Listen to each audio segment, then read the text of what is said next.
The Soviet Union, once a world superpower, now a failed empire, has left an imbalance of power in the East.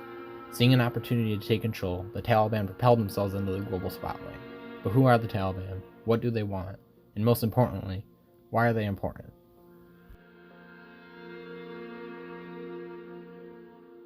In order to understand their relevance today, we need to take a closer look at their origins. The Taliban, which rose to power after the collapse of the Soviet Union, firmly believe in establishing an Islamic state within Afghanistan. This ideology, which began in 1994 during their founding, has been put into practice extensively over the course of 2 decades. Their goal is to establish a government in which they have total control over common law, religious expression, and government function. To achieve this goal, they have adopted a scheme to overthrow the Afghan government in an attempt to not only maintain dominance, but gain it.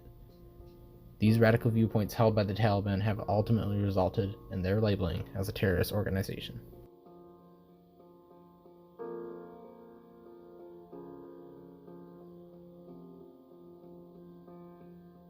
The main conflict pertains to the ideological differences held by the Taliban compared to the majority of the world population. This contrast of beliefs has resulted in the Taliban capturing locations within Afghanistan and threatening the livelihood of those who oppose their perception of right and wrong. The Taliban have seized control of areas colored in dark teal. Most prominently, these include Helmand. Next would be Ghazni, located close to the capital of Afghanistan. Next is Sarapul, at the northernmost tip of Afghanistan. And lastly, Farah, the westmost point of Afghanistan. According to the CIA, 75% of Afghanistan was under the control of the Taliban during the early 2000s. However, Afghan government maintains 57% of control last year, leaving 30% contested and 15% under Taliban control, a dramatic decrease in recent years.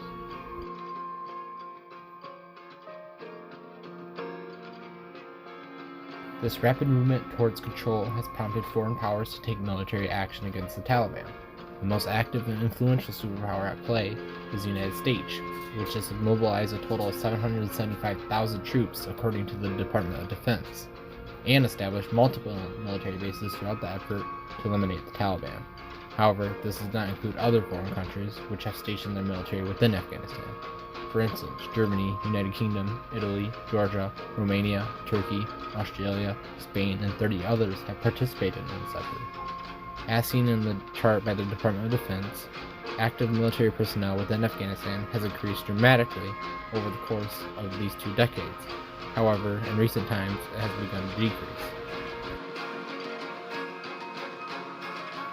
As the countries begin to confront one another, consequences soon follow.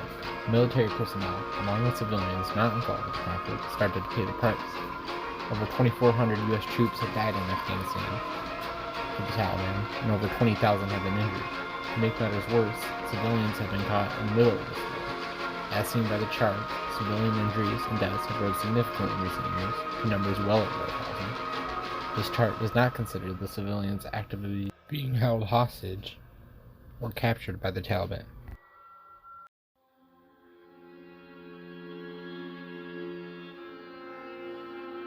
Negotiations and meetings have been held between the Taliban and President Trump. Fortunately, diplomatic attempts have seemed to have some effect on the current hostile situation.